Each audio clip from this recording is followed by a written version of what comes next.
All right, we'll call the meeting to order, and I think basically we're gonna pass it immediately off to you, Tracy. I think to start going through our policies, right? Yes, we are jumping in with the 5,000 series. How does anybody see Victoria? Is she here? Oh, let me, I'll text her and invite her. I saw her leaving, so part of me thinks she got a late invite. All right, I don't know if you guys skimmed this at all, but there were quite a bit of stars this time, quite a little asterisks. So let's go with the number 5222, job sharing staff members.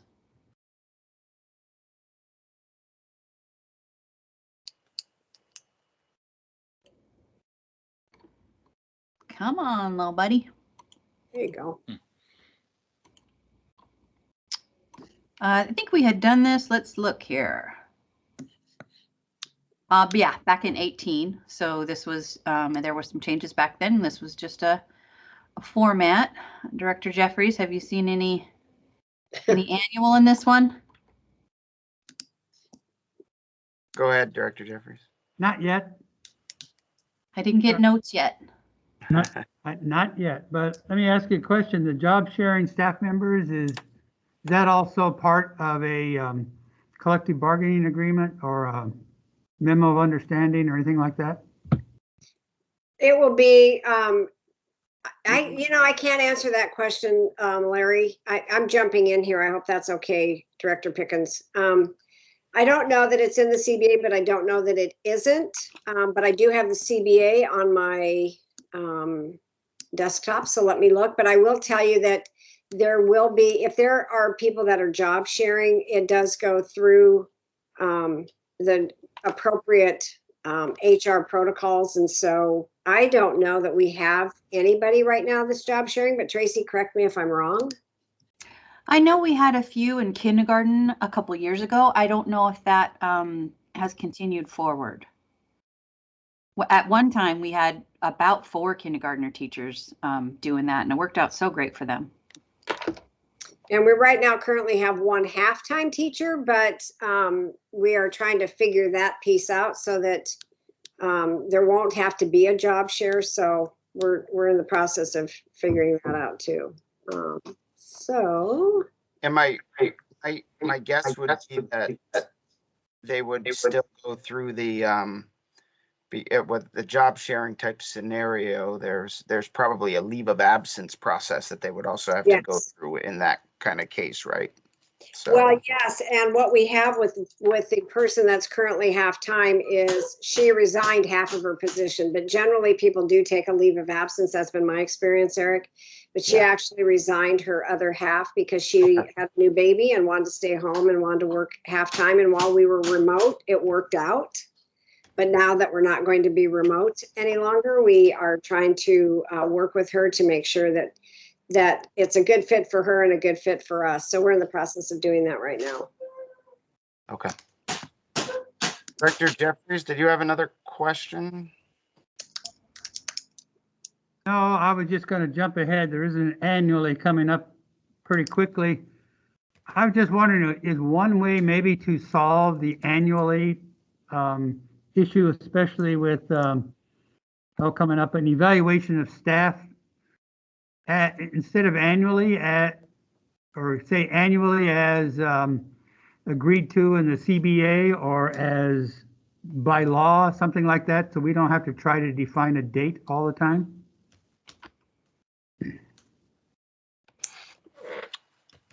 Well, let me check on that, Larry. That's a good question. I'm writing that down.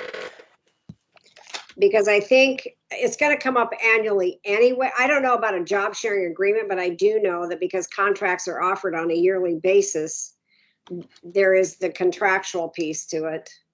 But job sharing agreement.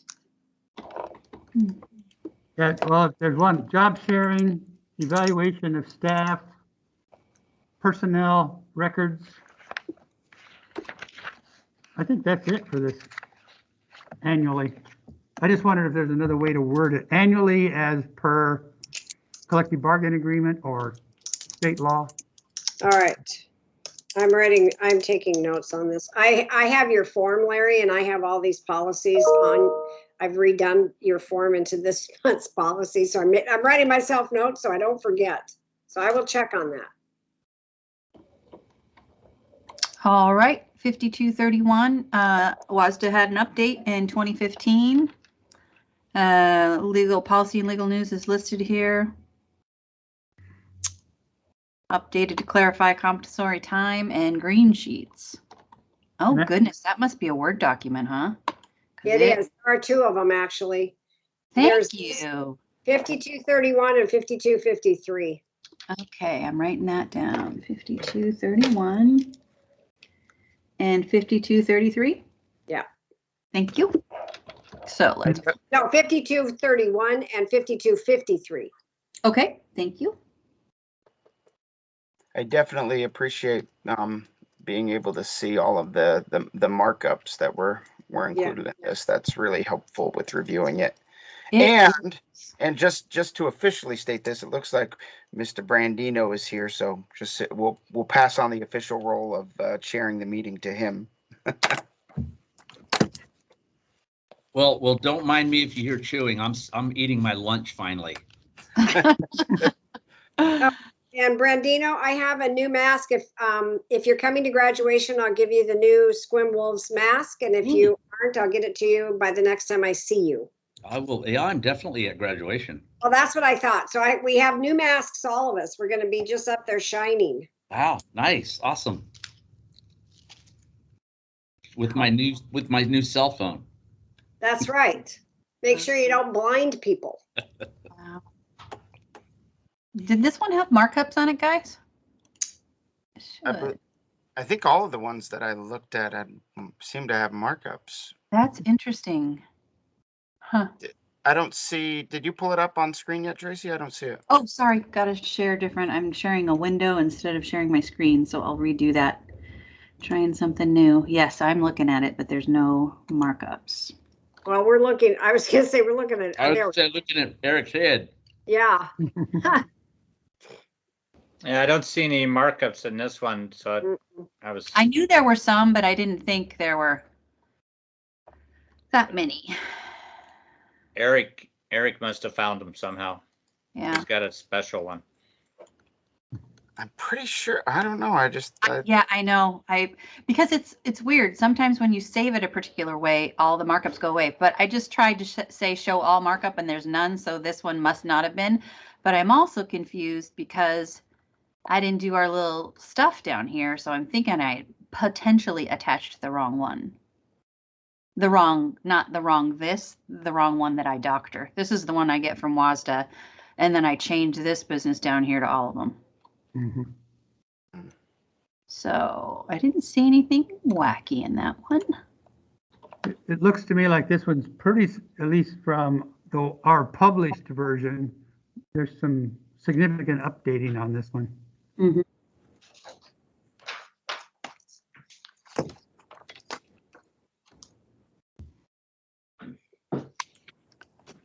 Okay, 5240, evaluation of staff is format only. It's so pretty.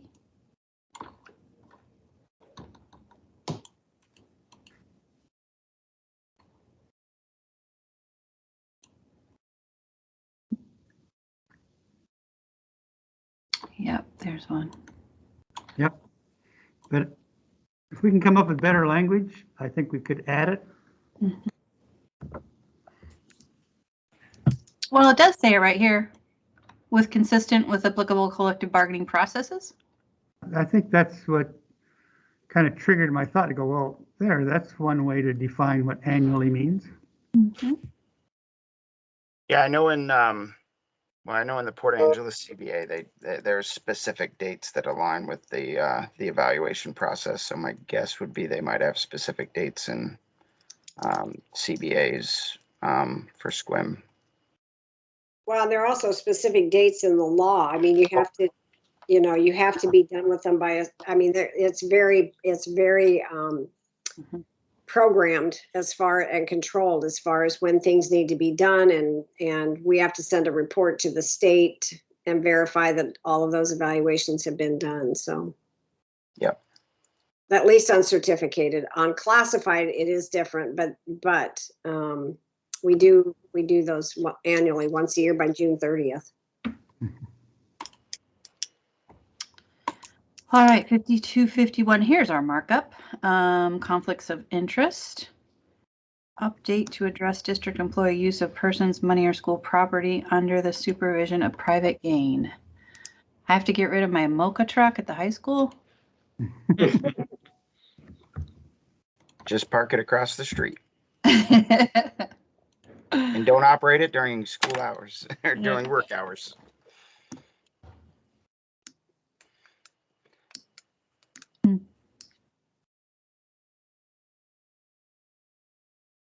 Okay.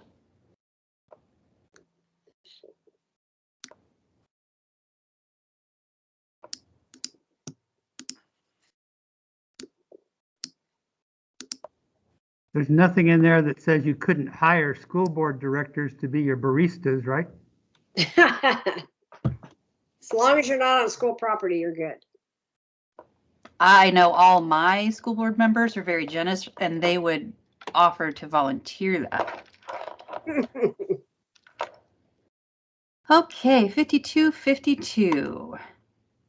Policy is updated to focus on employee rights as citizens to engage in political activities. Oh, and we get a markup. And the procedure was indeed deleted entirely. All right. Oh boy.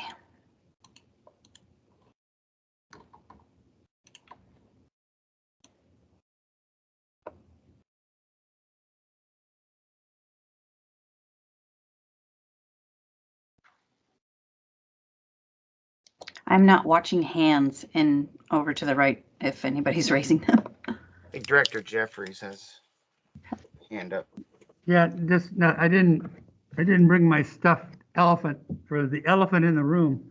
At some point, we may want to look at this for directors and appropriate, ethical, whatever, participation in school elections. I know, for bond and levy, there are things we can do, but like the upcoming school board elections, how publicly involved do school directors get? I've had some concerns in the past about it, but it might be worth a discussion somewhere down the road.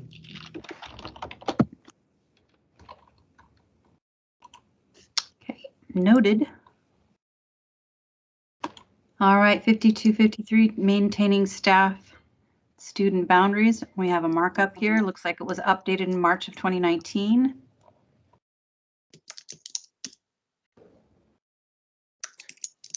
So I have It's another word one. I have a question about this one when we bring it up.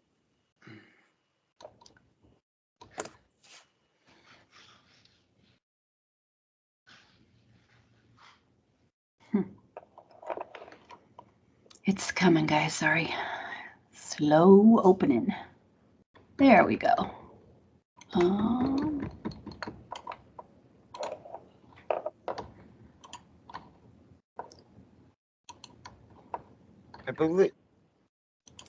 I believe we've brought this one up before. Well, there's been a question before, but I just with the down lower, I think in the last paragraph when it talks about friending or following, and just kind of wondering, because when you have either relatives or we're in a small town, so very likely you could have students that could be a niece or a nephew, or so it seems like that might be problematic. I'm not sure. Under the with prohibiting staff from friending or following students on social media. We have talked about this. Yeah. Yes, we did. Yeah, we had a lot of discussion about this. I would assume those exceptions that Eric described would probably be allowed, but I think the concern was just general friending of students that are not related, not part of the family, et cetera, et cetera. Could be a problem or is a problem. Yeah, I guess so. One of the issues we ran into, and we had a lot of people come write letters to us and public Yeah. comment and all regarding that. And being a small community, you have staff that also their kids have friends, and they either hang out together, stay over the house together. They take care of them. They have to communicate with them. So maybe they're traveling from event to event, or they're doing things on the weekend, or they go on vacation together, and all those different things. And they're like, you have just handcuffed me from being able to communicate with them regarding, anything. So those were there were many of the topics that came up in that time frame. And I think didn't we land on if you're doing that, you need to loop in someone else, Yes. or parent. Yeah. So yeah, the parent. Yep. So if I'm a school, if I'm communicating with Eric's daughter about something, because his daughter and my daughter are going to a swim event, I have to make sure that Eric is also CC'd in that communication. Jim. Yes, that's what I was gonna add in on there, was that there had to be an adult, another adult in that conversation and the looping in that was notified. And then it was also discussion of staff members making sure they told their immediate supervisor of that too, type thing. And I think that was going to be in the protocols or procedures. Yeah, I think that there was wasn't there something in the procedure on that? Didn't we? Because I know that was a big Yeah. conversation, and we did. So I don't see the procedures our here, website's but still- that's what was that was pretty well discussed at Yeah.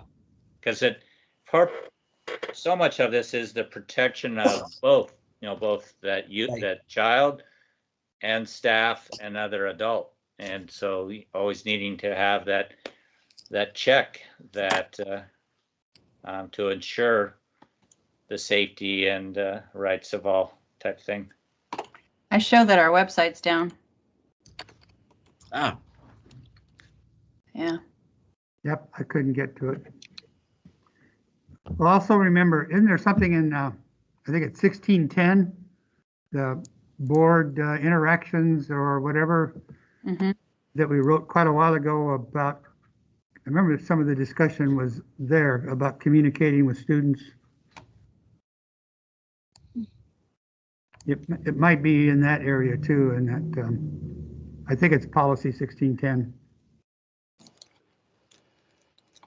So is that backing up to that part of the policy that deals with the friending? Is that aspect of the policy being required under law, or is that just a recommendation? How do we proceed with that? Mm-hmm. Well, this is a encouraged policy. It's not an essential. So encourage offers some leeway. But I would say in the protection of safety of students, that they're if we can find what the procedures is, because I'm pretty sure we were highlighting those things, because just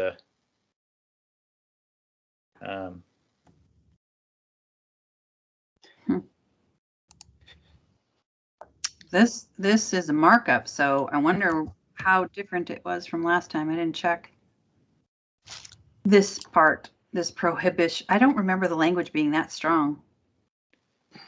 I know Well, we, that's being added to it.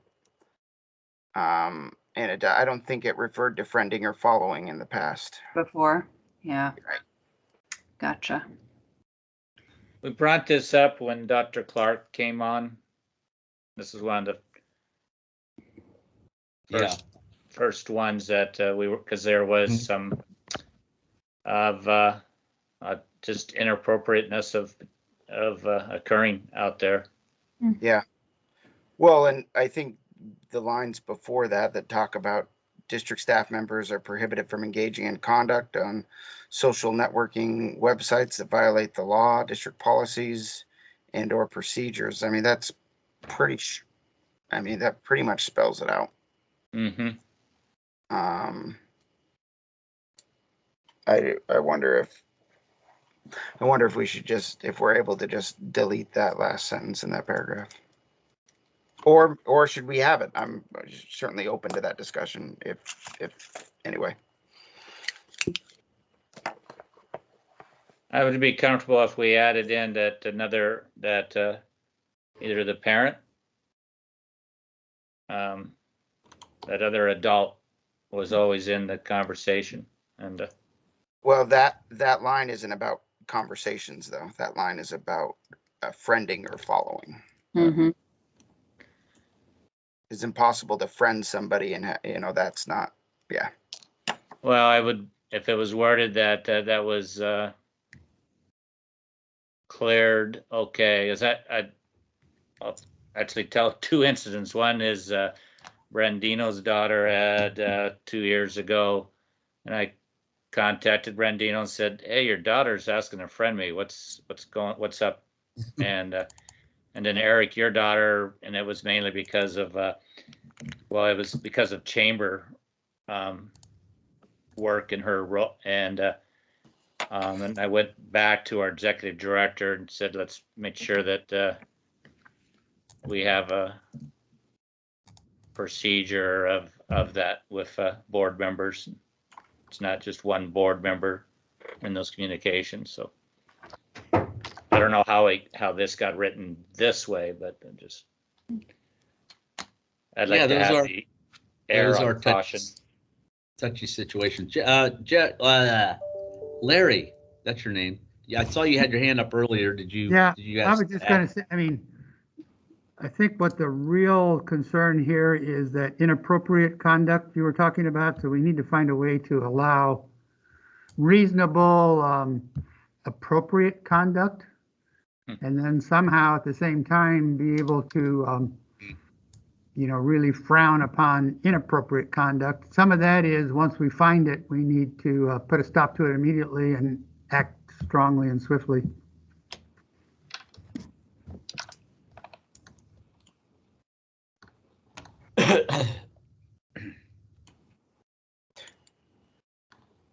Okay, I made all those notes.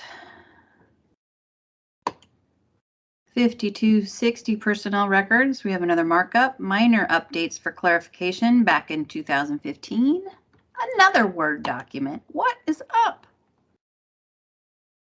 Are you saying that because Word documents are okay, not okay? I'm curious. You know what? It's interesting because no, we don't like to have anybody be able to. I open a Word document and mess with it, save it, put it back up there. But the markups, I thought that I turned into PDFs, but apparently I did not. Oh, I see. I see what you Yeah, mean. don't like Word documents on our website at all. I see.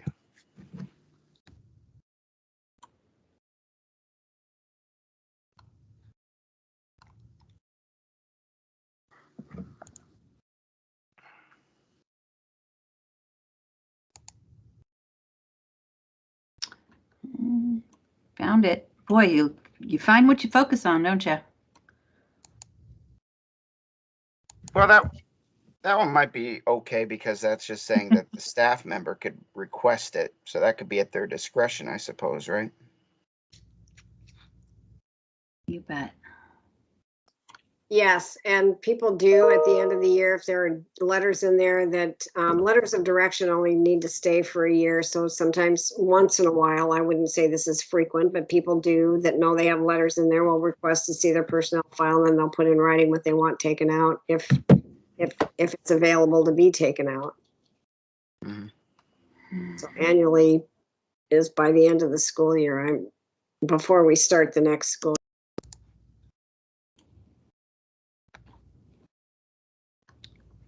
Okay, 5270, clarified that the complaint must be based on a policy or procedure that has directly aggrieved an employee.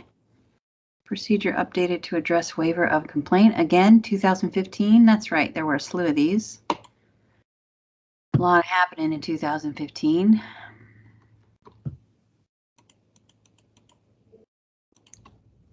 Larry? I was going to say the personnel records and then resolution of staff complaints. Given our history and some recent concerns, this is one that we might want to go over with a fine or I guess a legal magnifying glass to make sure that it says what we want it to say, so that we don't get tripped up, and we protect employee rights as well as the school district rights, and we do it right, I guess.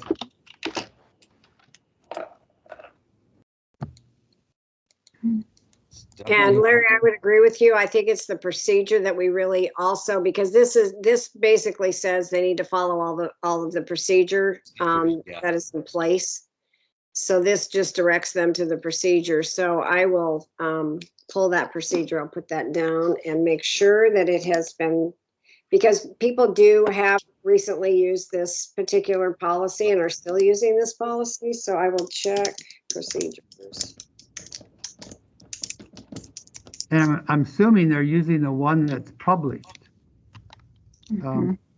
And if we're behind on publishing them, I think that puts it at risk sometimes. Right, so I will, can we get back, can we get on yet, Trace? I don't think so. That when it has this little world, that's generally a bad thing. I was just gonna look in my files to see if we had that procedure, but I believe those were updated by the person that would usually address procedures. Okay. Yeah, Yep. so I will pull that procedure and I'll run it by Lorraine with this policy and make sure that we're aligned. I think, unless I'm wrong, when you get to that procedure, the one that's published anyway, you're going to find out it's one sentence long. Really? I don't, Now you have me curious. yeah. That's what I have in my notes, so. The model policy that came out is quite significantly different. You mean the model procedure? Yeah, the model procedure, but our published procedure was one sentence long. 5270. Markup. Okay, this is loosen stains clouds. 5270.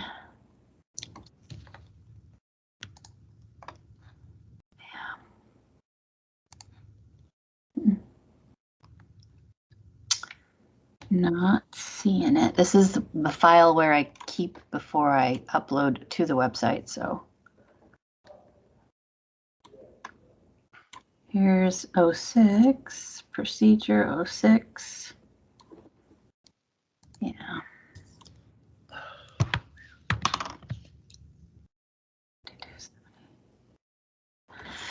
Okay. Hopefully the website will come back up. I contacted Bo, so hopefully it will come up. He's checking into it right now. Thank you. All right, let's move on to 5271, updated again October of 15. We have a markup here. Updated with minor changes. That looks minor.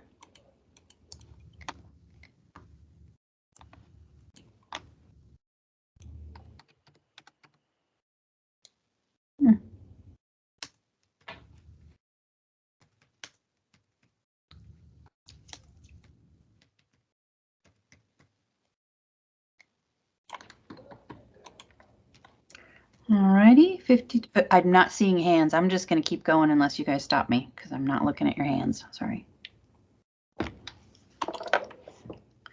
5280, they eliminated the procedure. This was a December 2015 update. Oh my, that's a lot one. Okay.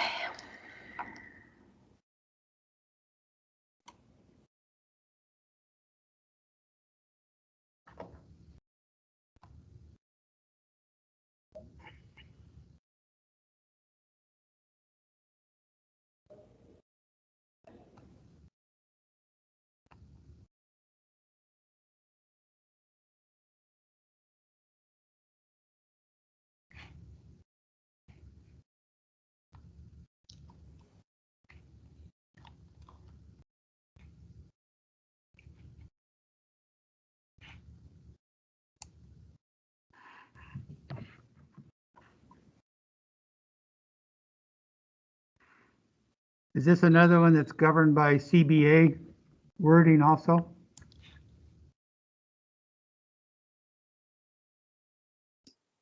Yes.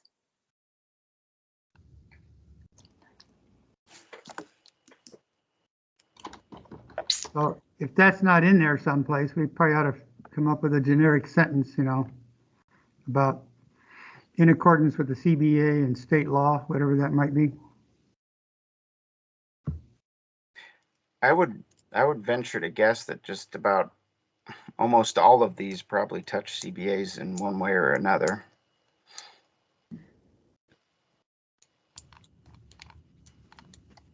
I assume referencing the CBA just makes the policy that much stronger.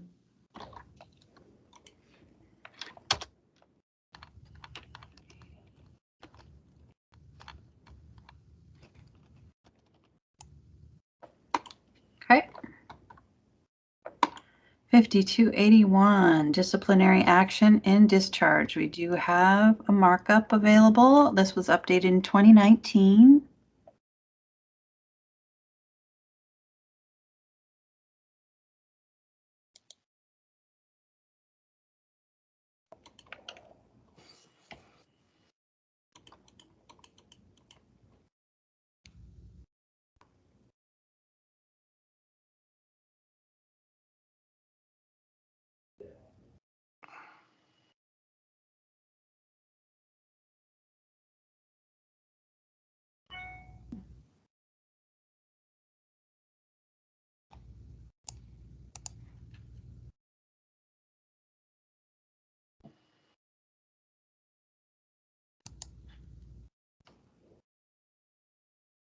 Say Larry has his hand up.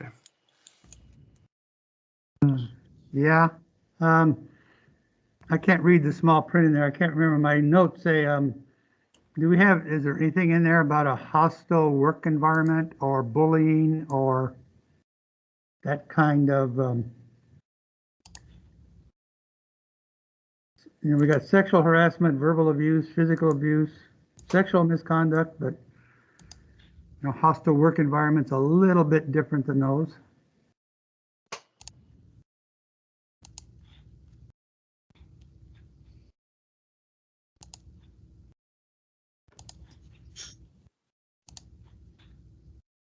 Tracy, can you scroll up to A, please?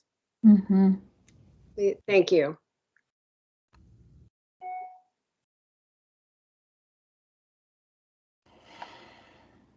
And then just scroll through the rest of them, please. Thank you.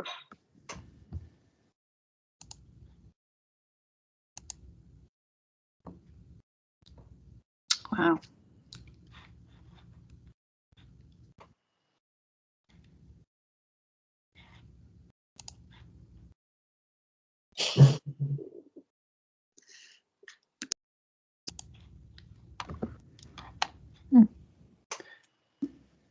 Let me ask you about Q. Mm-hmm. Mental or physical inability to perform essential job duties. Hopefully, we don't have anything in there that would preclude pregnant women from working. Sometimes in the past, at least, that's been considered some kind of disability or impairment. I don't agree with that, but hopefully we don't have anything like that in the district.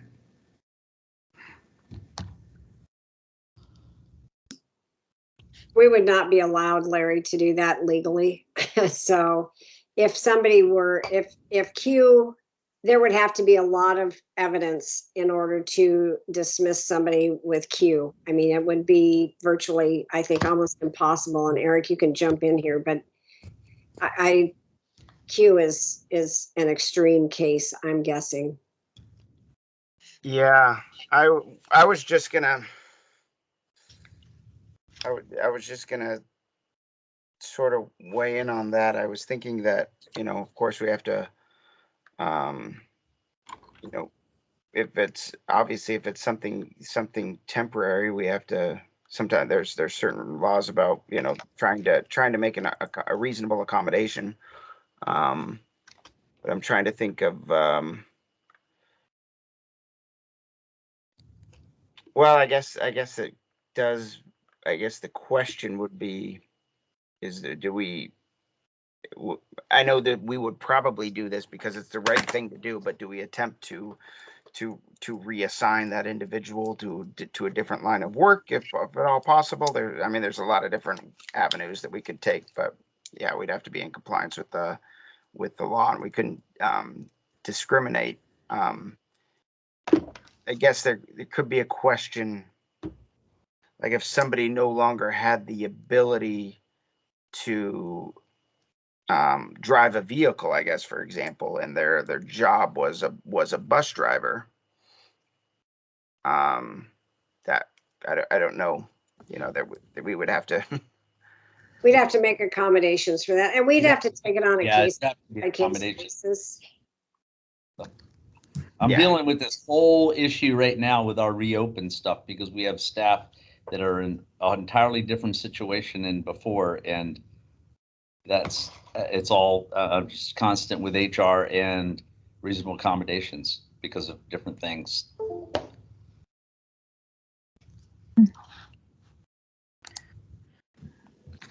Just my 2 cents. It seems to me subsection N seemed to, kind of capture the lens by which this policy is applied, and that has to do with what's in the constraints of law. Now, of course, I'm not a lawyer and I'm frustrated by how gray that arena is, but it feels like, and Larry, I was pondering on what you were saying originally. Sorry, this is kind of in response to that with the bullying and hostile work environment. And my pause there, my only pause, other than agreeing with you entirely, is the subjective nature of that. But you could make that argument for mental or physical inability as well. So I think these are good concerns, but I think N seems to cover the breadth of what our superintendent and staff are armed with when needing to get rid of an errant employee. Like I said, I threw in hostile work environment because I've seen that in several communications lately. So it is a concern, or being used as a concern. Yeah, great point. Also regarding bullying, there's K as well. Can you go up to letter K, Tracy? I don't know, that sort of mistreatment, abuse, or assault on fellow workers, students, or members of the public. And mistreatment is another, one of those words, but yeah, potentially.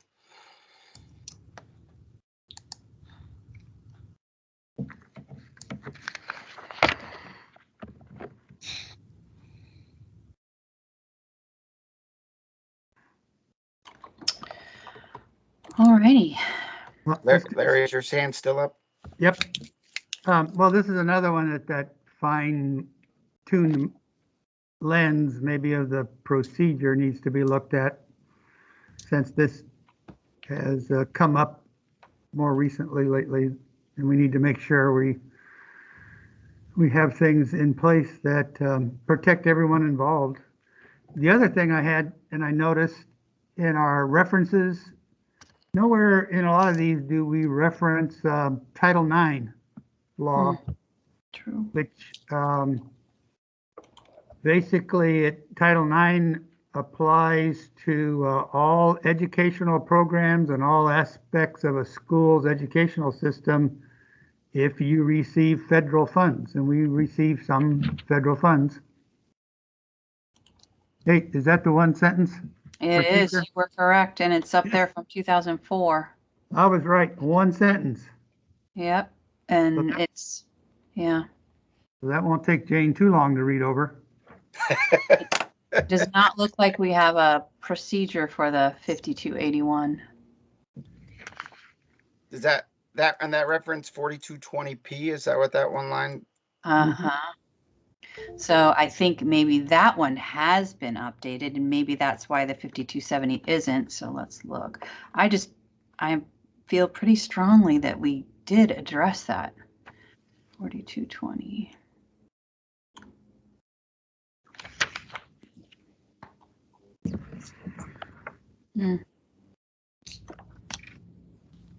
Yeah, I feel like this is the one we are definitely working off of.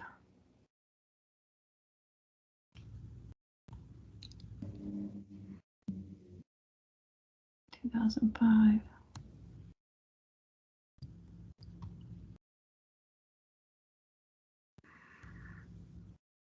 So as long as that one's in place, then the one sentence Mm-hmm. procedure might be fine.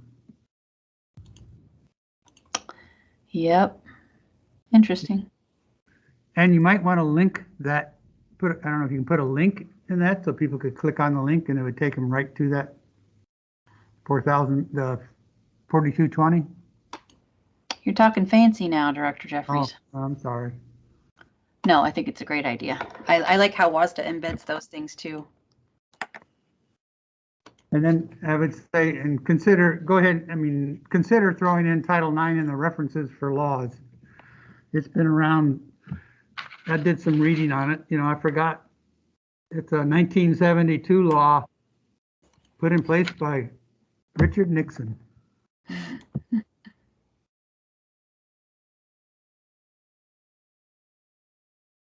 Okay, 5310. Compensation, no markup available. So I'm guessing since this is our favorite 2011, December of 2011, it must have been minor.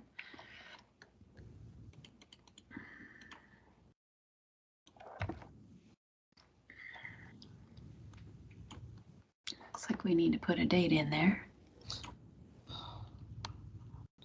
I know we have that date. I believe it's the end of September. I was just going to say that. So we'll check with Victoria tomorrow. All right. When was this last updated? So 11. Okay. So we adopted in 2006. They had an update in 11 is the WASDA's latest update. Okay. You thinking you've seen something sooner? Well, no, I'm just wondering. There has been, I believe, when a couple of years ago there were some changes that rolled out with what could or couldn't count as experience, and I believe it was referring to some of those specialized roles. It could be CTE. Anyways, there's I believe there was some legislative changes as to what for certificated staff, what could and couldn't count as experience, that there's more flexibility now than there once was, but it might be something that has to strictly be bargained. So I'm not sure. I'm not sure if that would apply to this or not. So 5310, I'm going to add. So what, on that one, why don't we pull it out and send a message to Abigail at WASDA to see if maybe there's an updated version, because what Eric's talking about does sound familiar with legislation, and it might have just slipped through WASDA's radar without. No procedure either. Interesting. Okay. Well, and I'm guessing compensation is definitely always addressed in CBAs too, so that's, Yes, that is always true, Eric. that one for sure.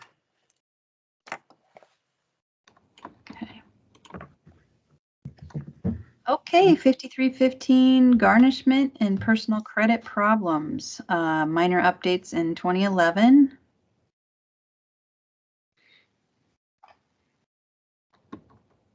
Not a markup available.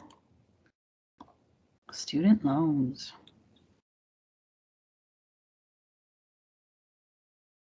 Sure.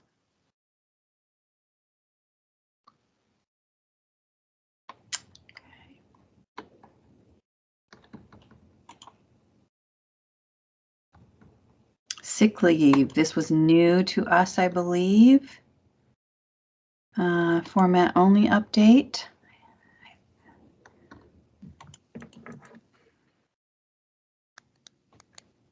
I can't imagine this one's not going to be updated really soon with some, oh, maybe that was a leaves thing. Okay.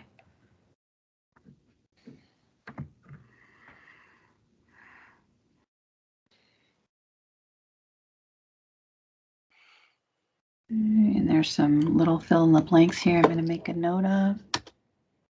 D401.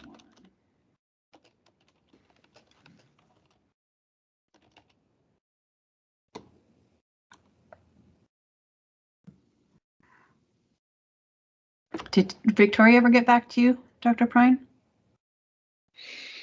She did, and she sent me the CBA, and I have it pulled up here. So it says sick leave. Are we on that one yet or no? We are. Okay, we're on sick leave. The district shall grant 12 annual sick leave days to employees in the event of illness. Now, this is out of the certified CBA. So, Mm, and then personal leave, each employee has 2 days. And anything else you want me to look for? nope. Okay. I was just curious. There were a lot of fill in the blanks there, and I kind of remember looking at this before I pulled the old one to make sure what the differences were and if we had everything. Well, and it says bereavement. There we go. is Yep. 5 days. Yep. Okay, so I will need to January. There's a date. Okay, great. And I would guess that that one might be one where it makes sense to sometimes keep it a little more general, because sometimes you will see differences in CBA amongst different bargaining groups where, you know, different parameters with rolling over or that type of thing. So maybe more general is a better option with that sort of policy.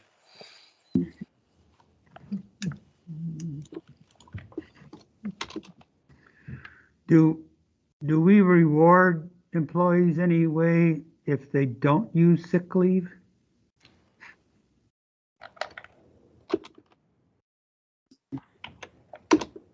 Eric, you can probably answer this one. I know that the sick leave, if you select when you are separating service, you can put it into a VEBA account. And I think it's 1 to 4. So for every 4 days you have, they give you a full day, and it helps pay for your health insurance after you leave, after you're separated from employment, whether you retire or just leave service. Yeah, that's correct. Yeah, well, and the association has to comply, or has to usually vote on the VEBA account. There's some rules there, but if they can transfer it to a VEBA account, particularly if or there's a certain threshold to which they have to have before they transfer it over, but they kind of can do that ongoing. And then, yeah, it's basically paid out at a 25% percentage for not using it transferred to a VBA account.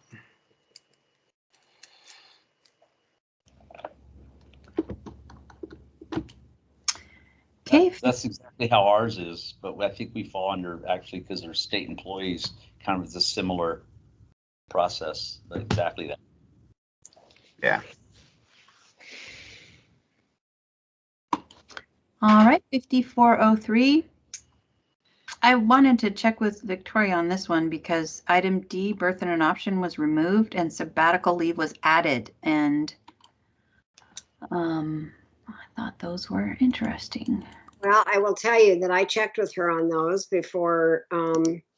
this meeting, and I am looking at, and I'm only looking at the certificated, but there is a sabbatical leave clause in our CBA, and it says employees who have served in the district for at least 7 continuous years shall be entitled to make application for a 1-year sabbatical leave for purposes of advanced professional study approved by the board, subject to the following provisions, and then there are a number of provisions.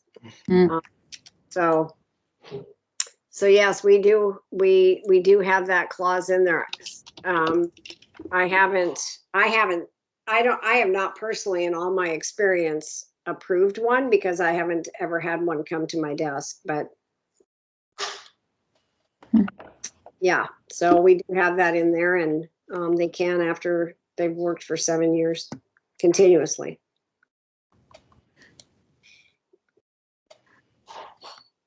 Yeah, this is Larry. I just wanted to mention the recognition we got from the National Board certification for having 20% or more of our teachers. And we've got several teachers with advanced degrees, masters, PhDs, EDs, whatever.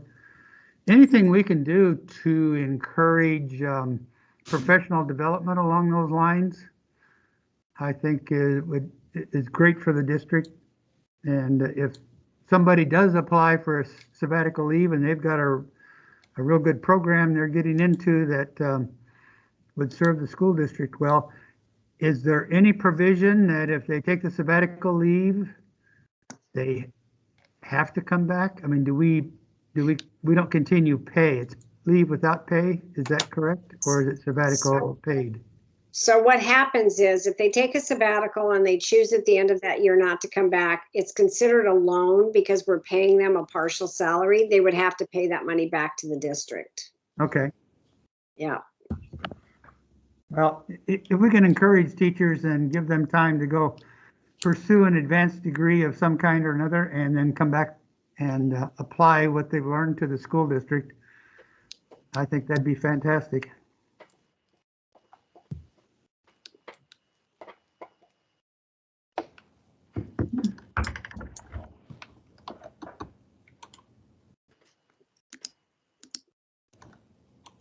Okay, 5404, family, medical, and maternity leave. This was just a update only format.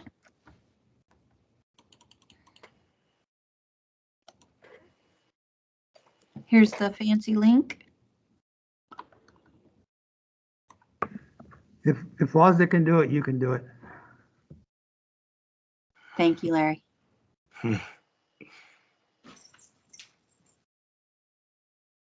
Why do I have a feeling there's going to be something in here updated soon? Pandemic leave.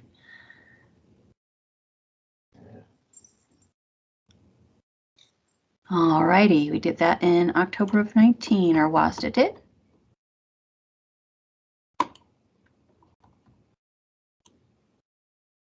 Leave sharing. Another format only.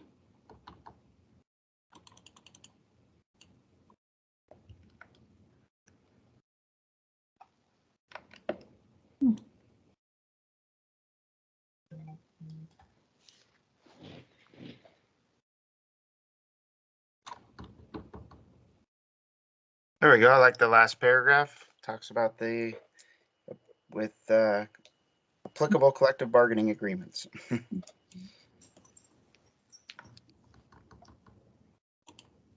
Yeah, that's a good statement. We ought to look and see if it could fit in many of our policies. Okay. I'm gonna note that. 54. Come here. Come here. Tracy, I'm speaking in a bit of ignorance here since I'm not a master of the CBAs, but my only pause would just be to double check with legal as to not inadvertently constrain. But I don't think it will, and otherwise support the recommendation for clarification's sake. Okay, thank you. But that brings up a bigger question that maybe Eric can help us answer. If a CBA and policy conflict, what takes precedence? CBA does.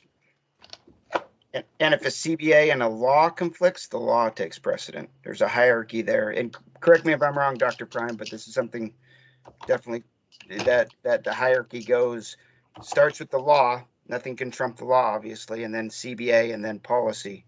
And the way it was explained to me is because a policy could address, there's multiple bargaining groups, so it may or may not apply because different bargaining groups will have different CBAs. So the CBA would take precedent over the policy. Is that your understanding as well, Dr. Prime? That is also my understanding as well. You explained that well. Thank you. Okay. Thank you. Come here. Come on. Come here. 54, go. Come on. military Come on. leave. You can do it. Come on, girl. Come on. You can do it. Come on. Come on.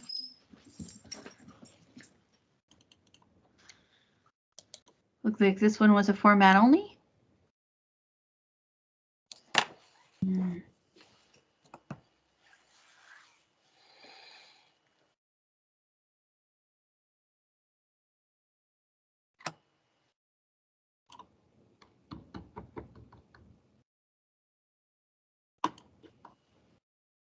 And jury duty and subpoena leave, format only.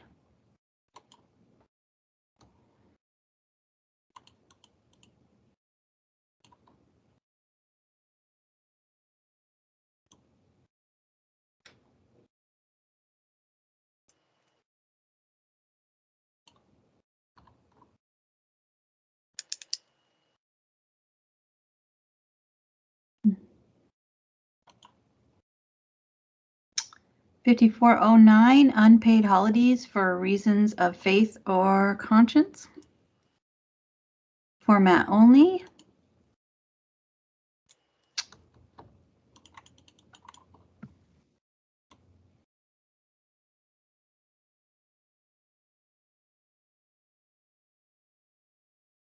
I think Director Jeffries has something on this.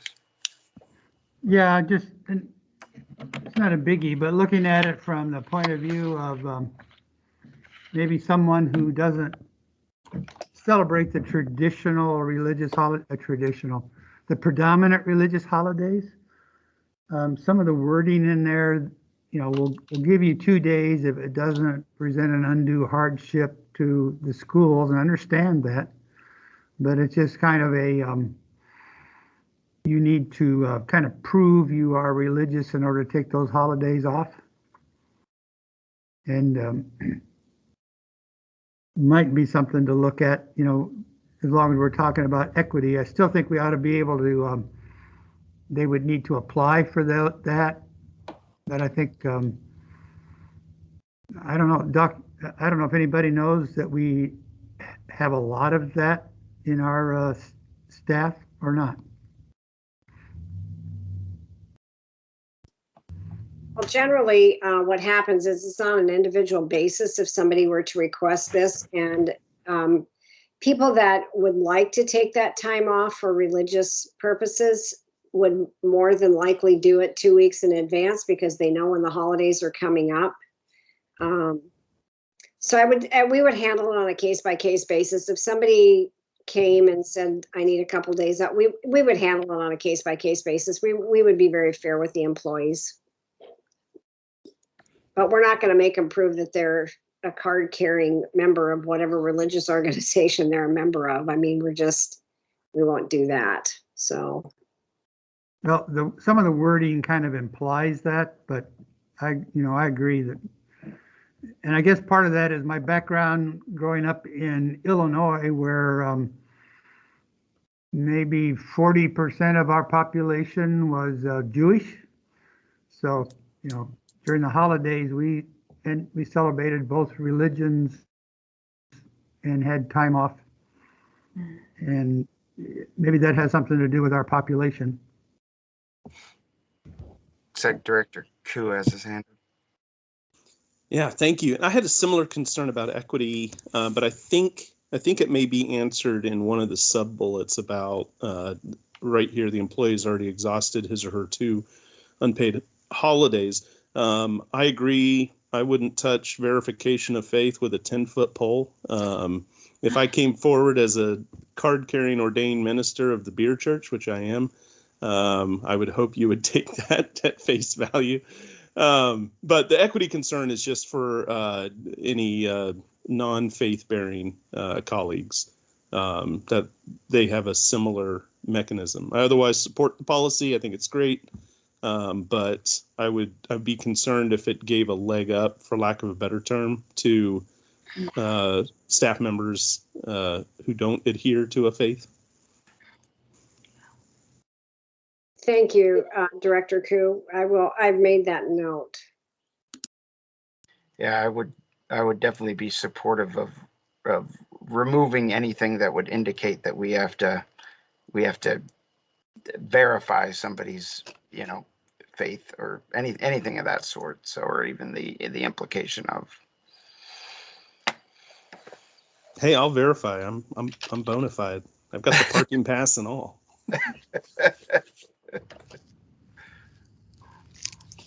Some things require no verification, Director Koo.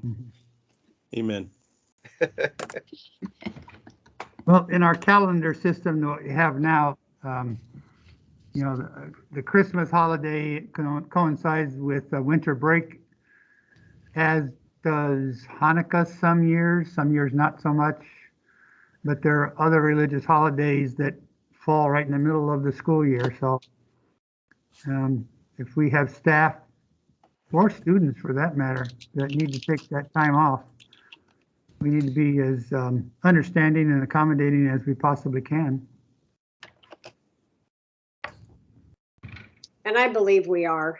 I believe we're fair with our employees. If they have a reason to take time off, we generally don't ever question it. They're just allowed to do that. And with that, 5:34, all done. Get them all. All right. Well, we have our marching orders, Miss Tracy. We do. See, Director Koo has his hand up. Thank you. One, again, Tracy, thank you so much for shepherding this work. It's important. And I think with your help this year under this current administration, we've excelled at slogging through this. So I appreciate that. I don't know. Well, one, I may have misheard a comment earlier because I was clamoring to find my mute button, but regarding a conversation or concern around board members and political activity. Did I hear that right, or was it solely in regard to staff? No, I said that board members, I know there's a policy about our involvement in certain, as a board, we can approve to support levies and bonds. My concern has been, and Brian, you're aware of it, is during this political season for board candidacy, board members getting involved in board elections. Mm-hmm. While you're sitting on the board, it's not against the law, but I just had some concerns that maybe that discussion needs to be made, because like if I, Larry Jeffries, support X, Y, and Z for school board, or X, Y, and Z for county council or city SQUIM, those that know I'm a school board director might make assumptions about that. And in the past, we've even had a couple board members, or a board member from their SQUIM district board page support a certain candidate and not support another candidate. And that brought my concern up that it kind of moves them a little bit out of the realm of private citizen when you post it on a school board page. So, just something to think about and talk about without trying to discourage people getting involved in elections and campaigns and freedom of speech and all that. But I think we have the school board members and to especially on nonpartisan school board members, I think we need to be careful. I think that might be my own hang up problem, but it is something to think about. Okay. And maybe discuss and talk about. I don't know. I would just say the same thing. I think something that we should take time to discuss if folks want to. I think I feel differently than Larry, but I don't know all the examples you're sharing. I know we had an errant board member in the past actually contact the board's legal counsel because another board member was supporting a candidate. And so it can be, it's a complex issue. I agree with Dr. Clark when he said it can create some challenges, but I also, showing my cards, I feel very strongly about Eric, for example, being able to be an unabashed Bernie bro. Now, under what flag he may choose to do that is worthy of talk, worthy of discussion. But I do think it's something we should talk about, and it may apply with this political season. I don't know. Well, I did get some emails and I think a phone conversation with Tim Garcho a couple years ago. And it's really not illegal for a board member to say, vote for this person or that person for school board. It might be on the edge of ethical or unethical. And about the only thing the board member could do is censure another board member. I know in other districts, I think they've had board directors who actively campaigned against the bond issue or actively campaigned against the levy. And hopefully that would never happen here, but I know it has happened recently here in Washington. Yeah, and as repugnant of a situation as that is, I absolutely support the ability for that to happen. I think that's critical, and it speaks to board members not being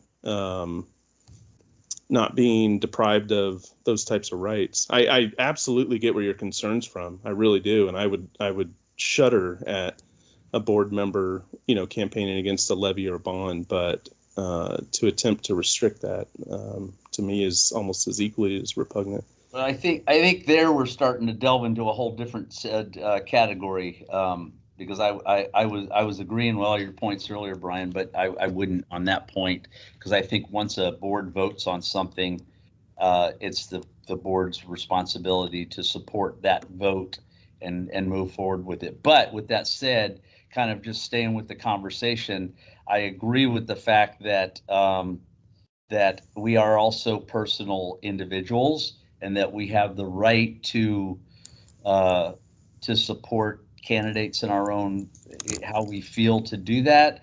I guess where the caution part, to Larry's point, and I've made this statement in the past before regarding use of social media that is attached to, like using my own personal, there's a difference between using my school board Facebook page and my personal Facebook page. Because when we use our school board Facebook page, we sound like people take it we're talking as the board, as a board member, as the board. When we talk from a personal page, they may know we're board members, but I'm coming from it from my personal standpoint. And again, when people look at it, but again, that's a whole, and Eric has his hand up, I think wants to chime in a little bit on that, but I just be honest, I have my choice. I'm eyeballing the current situation right now for my seat, and I have an individual that I feel is the best candidate, and when time comes, I probably will support that person. I'm going to Eric, say it now. I will. If I may eat crow real quick, Yeah. that nuance you just said about a board decision, I 100% agree with. So, Larry, forgive me. I support an individual's right, but not in the case of where a board has made a decision about it and they would have in a bond or levy. So, flip that, reverse that. I want to make sure folks know I'm clear on that. Thanks, Brian. All right, Eric. Before Yeah, we close well, out, so we don't you're get just- too deep. You just said everything that I was gonna say, actually, Brandino, with regard to on both they vote for the board would vote for a levy that they're going for. So there's that piece I was gonna bring up. But yeah, also where this isn't specifically on our agenda, but since it's something that we are into an election season, it's certainly something maybe Brandino and I can find out about putting on our next agenda if there's, we can clear it up. But I'm also of the mindset of what Brandino just described of with, the difference between a personal page or a personal Facebook page versus something that's, where you're kind of wearing that school board hat kind of page. So I see a clear distinction there. The same as I would say putting a sign in your yard versus, hey, can we put a sign up on school grounds? No, you can't, obviously. So, Right. But your own personal yard is your own personal yard. So Tracy, do you have enough notes that you could have that policy written up by tomorrow morning? Only because you have so much faith in me. Well, we do. All right. Somebody want to adjourn? Or you guys just having too much fun?